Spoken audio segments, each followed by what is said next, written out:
This is Nasha Kasha, Ukrainian Almanac. 28 minutes of stories for everyone about Ukrainian life. Nasha Kasha is heard on 18 campus and community radio stations from Newfoundland to British Columbia.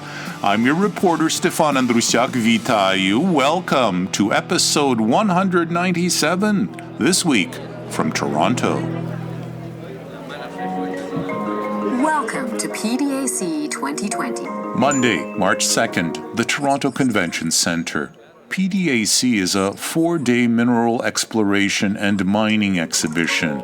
Discover new technologies and insights. It welcomes 25,000 attendees from 132 countries. And on this day, the Prime Minister of Canada. Ladies and gentlemen, please welcome the Right Honourable Justin Trudeau. Bonjour tout le monde. Good afternoon, everyone. Mining has long been a fundamental building block of our economy. Around the world and right here in Canada, the debate between environment and economy is becoming increasingly contentious and polarized. Can countries prosper and contribute to a cleaner world? The Prime Minister says we can and should, together. To adapt to major disruptions like climate change and seize new opportunities in emerging markets like clean tech, what we need to do is build common ground instead. Mr. Trudeau said that the Canadian economy is in transition, and he understands that moving that economy to a low-carbon regimen is a big ask for mining and other industries. Canada is uniquely positioned to be the world's cleanest supplier of metals and minerals, and you all have an integral role to play in making this a reality. If industries like yours continue to innovate, if governments work together on a serious plan to protect the environment, if we continue to invest in training and support workers through this economic transformation, I know that together we will absolutely build this better future. Merci beaucoup, mes amis, d'être ici. Thank you so much. Merci.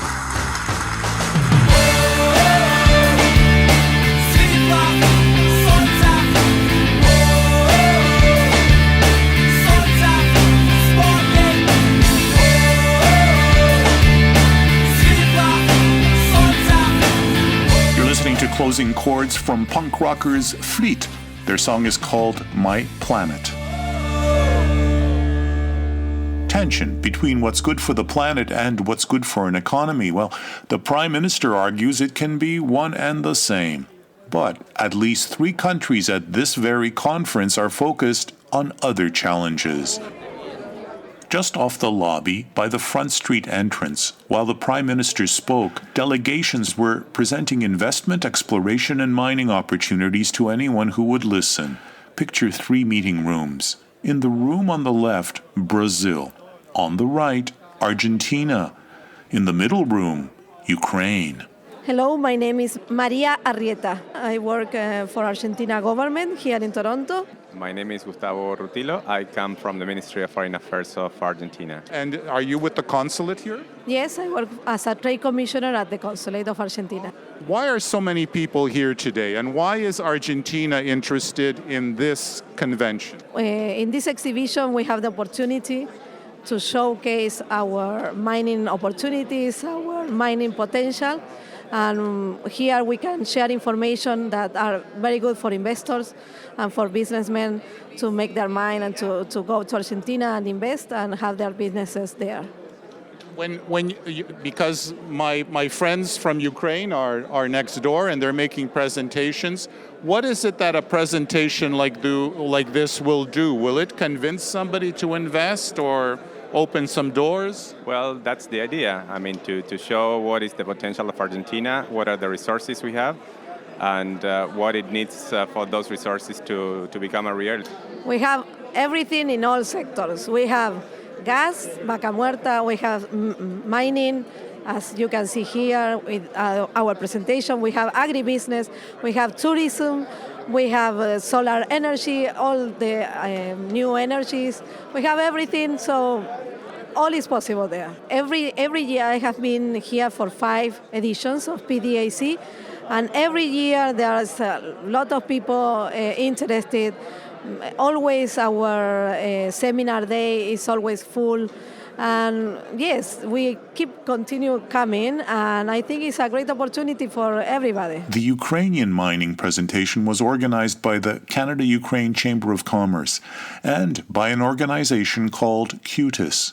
CUTIS, the Canada-Ukraine Trade and Investment Support Project. It's designed to lower poverty in Ukraine by increasing exports from Ukraine to Canada and by stimulating investment from Canada to Ukraine. Oh, and CUTIS has some really nice pins which were available free for the asking at the reception table outside their room. This attendee is from Greenland. He picked one up, but he didn't go inside. Yeah, Andreas Olsen. I'm advisor for the minister. For the mines and development? Yes. For those who did step inside, each of the 3 rooms had public relation challenges to address. For instance, Brazil. Its past president, Michel Temer, issued a decree back in 2017. He opened up 4.6 million hectares, that's 17,800 square miles, to mining. That land had been previously protected, for it was located in the northern Amazon. There was a firestorm of criticism. He abandoned his effort. Today, Jair Bolsonaro, the president who replaced Temer, is poised to quietly revive plans to open up mining in the northern Amazon in 2020. Now Argentina. Mining there is surrounded by a series of controversies, most notably resistance to what is known as open pit or mega mining. This method extracts minerals found in low concentrations from the surface of the earth rather than by tunneling. It generates large craters and it requires large amounts of explosives and water and uses cyanide and sulfuric acid for the separation of metals. Which brings me to the middle room. Ukraine needs to assure investors that corruption is on the run and that delays are a thing of the past. The head of Ukraine's State Service of Geology and Subsoil is Roman Opimach. The offer of investment opportunities is one of the 3 key priorities of my team. Restoring the trust. We have already reorganized and hired new staff with zero tolerance for corruption and bribery. We open up towards business, establish the service one-stop shop for license holder, and working on the digital cabinet of subsoil user to allow them to pass all permitting procedure online. So it has to avoid subjectivity in the decision making and ensure the equal approach to everyone. And that's why actually the government proclaimed the open door policy, promoting strong competition and minimize the obstacle, the barriers on the way of international capital. There's a 2 ways to sign to cooperate with Ukraine in minerals. So one of them is the auction, is a quick way. So you just participate in the auction. There is only one criteria to be selected as the winner. This is the prize. So the size of the signature bonus.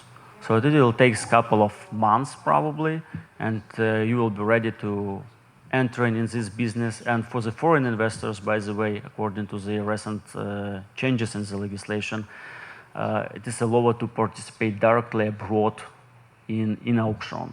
So when you will be selected as the winner, you will be mandated to create the representative office inside of the country. And the government will be moving much quicker.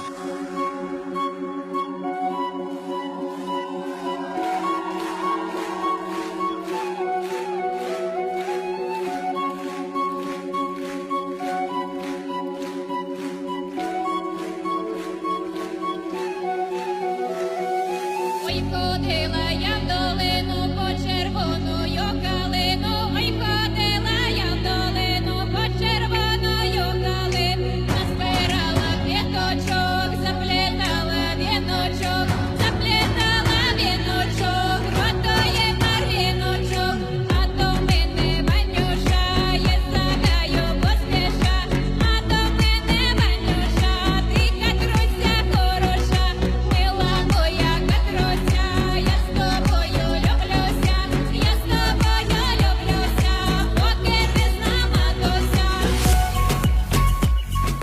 up corruption.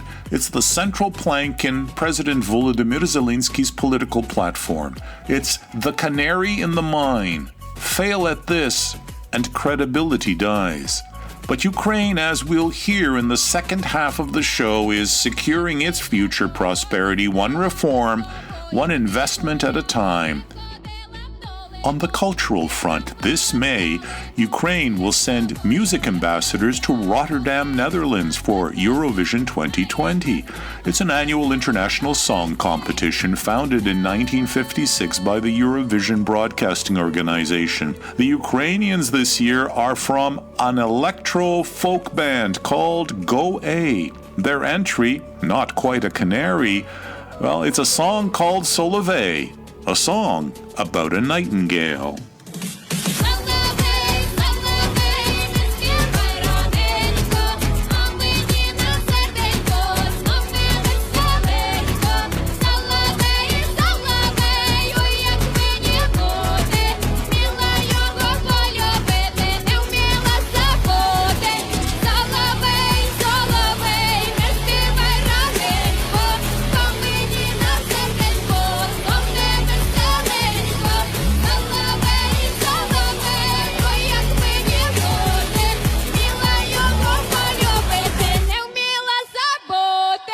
I'm Alexander Shevchenko. I'm Consul General of Ukraine in Toronto. I've just started my mission 1 week ago, and I'm happy to be here at this event, Ukrainian event, where the opportunities of doing business in Ukraine and investing in Ukraine, and in particular in mining sector, have been organized by Canada-Ukraine Trade and Investment Support Project CUTIS and Canada-Ukraine Chamber of Commerce and Trade. Much was said earlier on to reassure people that these are different times, a different leader, a different government, and that inroads are being made to fight the corruption of the past. Yes, improving the business climate in Ukraine is one of the priorities of the new team and President Zelensky since his elections last year. And a lot has been already done to improve judicial system, to launch anti-corruption bodies in Ukraine, and to ensure that foreign investments will be protected. And for businesses who are interested in doing business in Ukraine, there is a really good and conducive environment.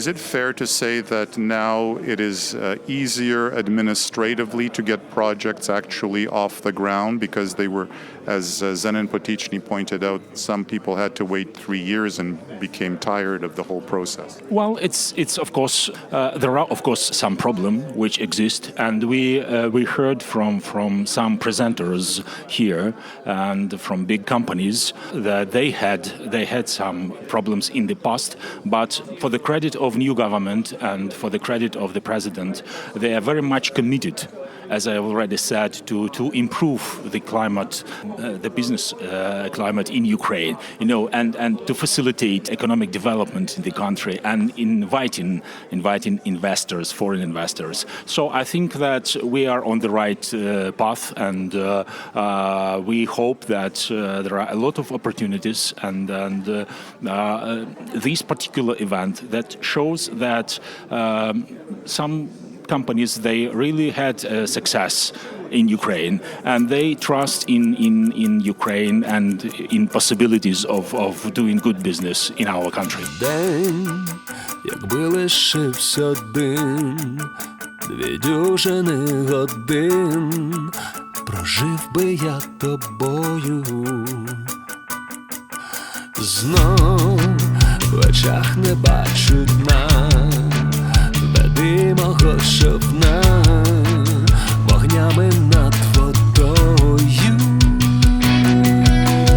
Ми не бачимо кінця, поєднує серця лише тоненька нитка.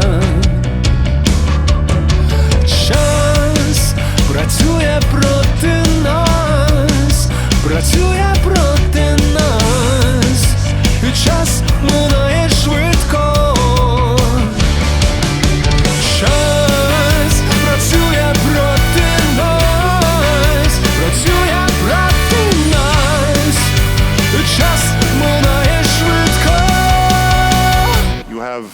Argentina on one side in a room, Brazil on the other side. How does it feel? You're a first time. Well, Ukraine is in the center of the world, you know. And that's why you are a diplomat. I'm very much convinced that with COFTA agreement, The Canada-Ukraine Free Trade Agreement. trade agreement was signed in 2017 and entered into force 2018. We are in the process of expanding this agreement. It will be a very good and powerful instrument. Не бачимо кінця, поєднує серця, лише тоненька нитка.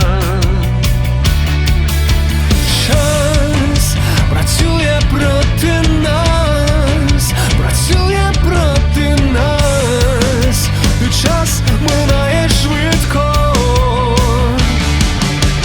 Час працює проти нас, працює проти нас, і час минає швидко.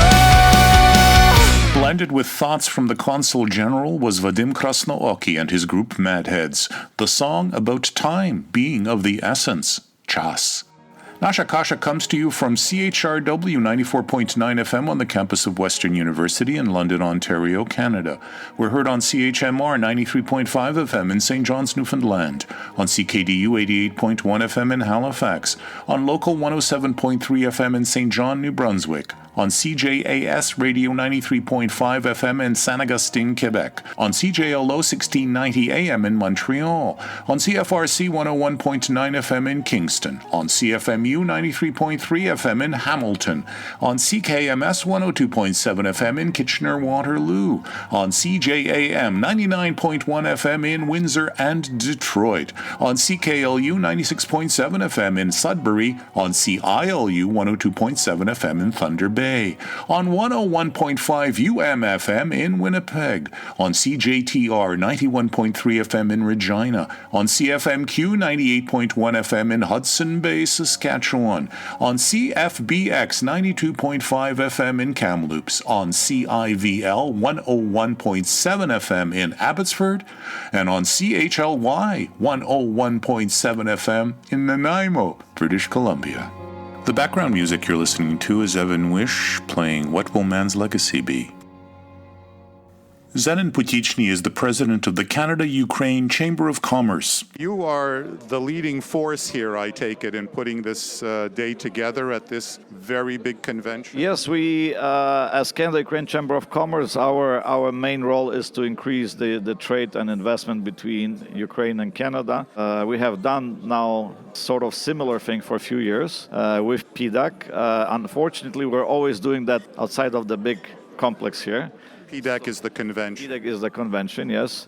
And as you know, it's a mining conference, the largest in the world. And we have decided this year to do the event right within the conference area and call it Ukrainian Day in Mining. I think it was successful. We had filled up room. It shows us that, you know, Ukraine is interesting, and then the investors are interested to hear what's going on in Ukraine. You made a point, and many of the speakers made a point, that these are different times, that the page has turned and there is a fight against corruption and against things that may have discouraged investment in the past. You've been investing and you've been a part of the trade between Ukraine and Canada for many years. Is this the message you want to present? I mean, I wouldn't say that the corruption is totally gone or non-existent, but we can see there's definitely push to deal with it and destroy it. And obviously that's a good news to all the investors, because, you know, that's like cancer. You got to get rid of it before you can do something else. And the new team, I would say the last team of Poroshenko and his people have done a lot, especially in mining and oil and gas sector. Lots of good legislative changes that actually stop kind of corruption of licenses behind the curtains or paid under the table.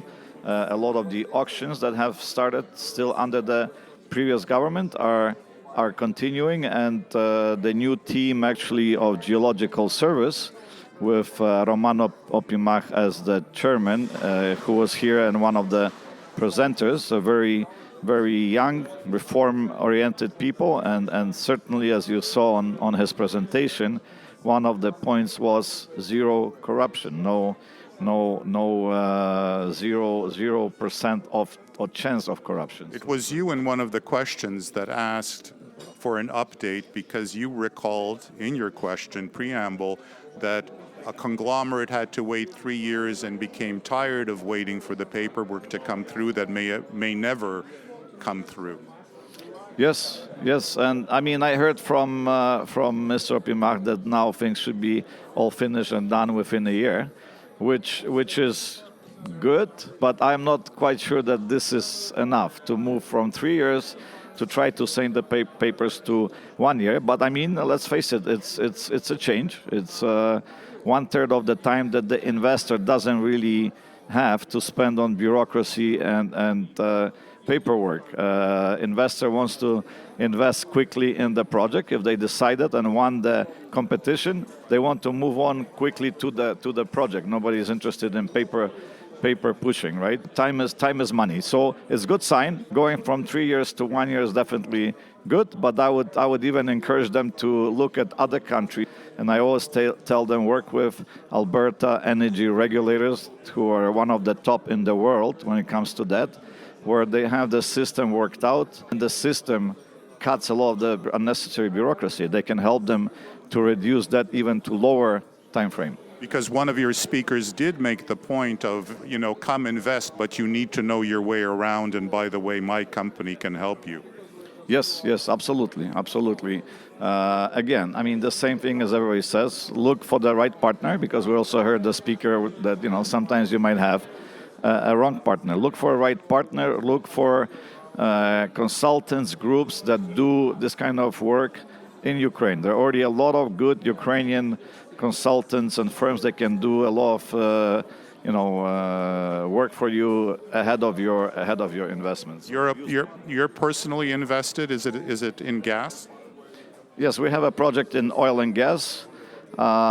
We have some projects in real estate. We have also some projects in other areas. So we have invested. Yes. So beyond that wall in the room to your left is Argentina. To your right is Brazil. What's hot in Ukraine? How can you possibly get attention of investors? What is special about Ukraine in terms of opportunity? Well, even just looking at oil and gas as an area, definitely Ukraine is underdeveloped in the area. I'm sure in other resources as well. And if it's underdeveloped, there's obviously better deals that you can make, better price for production, and so on and so on. So the opportunities always are there if it's underdeveloped. Places like Argentina and Brazil, it sounds very far from Toronto, but they have moved quite along and quite a bit in both areas, oil and gas and other resources. So I think doing business there, it's a little bit more expensive, it's a little bit more costly. So I think Ukraine looks very good when it comes to comparing some of the costs that you see in other countries. Is the war a factor? I would say yes. I mean, somebody today mentioned that the coronavirus is made probably a bigger impact on some of the countries and investments and business than the war in Ukraine does on Ukraine. But no, it is on investors' mind. It's something that causes that instability, and you're not sure what Putin will do tomorrow or a month from tomorrow. Because one of the projects showed an off-sea opportunity in the Black Sea, which looked to be very close to where the Russians are. Well, I mean, we ourselves, our company, has an experience with that because we had projects offshore in Azov and Black Sea that after the illegal occupation of Crimea by Russia, we have lost 2 out of the 3 projects because now Russia calls all that water around Crimea as their territorial waters. How much in dollars? We have invested in those projects about $6 million. And that's lost. Well, that's lost. I mean, it's not finished, the lawsuits against Russia, but that shows you the immediate impact of the war. Right? This is not the eastern Ukraine, where also lots of things were destroyed and damaged and gone. But in Crimea, that's another area where we personally were involved. So the lawsuits are going on. Naftogaz of Ukraine is suing Russia because there is an agreement, investment protection agreement between Ukraine and Russia, and each country needs to protect the investors. So before which court? This is in The Hague. And there are already some companies from Crimea, Ukrainian companies from Crimea, that won the court. Obviously, collection is going to be tricky, but at the end of the day, this is international court, and at the end of the day, if not us or our children, maybe our grandchildren will be collecting some Russian assets all over the world, because at the end of the day, it will be the right solution. Yeah, and yet you are continuing to invest and to promote. Yes. Slava Ukraini. Героям слава. The room seems to be filling up. The bar is open. Bar is open, I'll yes. let you get on to your guest. Нібито тут, нібито там, в мене джетлек, в мене бідлам, були би Джек, коли літ, 9 годин політ. Може то день, може то ніч, і я написав ще одну річ, ще один сон, How are you, hey, Медісон і Бродвей. Адреналін підіймається з колін, краплями живої води. Адреналін на уламках гільотин, нотними рядами сліди. Adrenaline is the name of the song. Rise from your knees with drops of living water. Sviatoslav Vakarchuk, the artist. This cut is from a solo album of his called Brussels. Vakarchuk, in good voice here, is head of the Voice Party and a member of the Verkhovna Rada, the Parliament of Ukraine. Адреналін підіймається з колін, краплями живої води. Адреналін на уламках гільотин, нотними рядами сліди.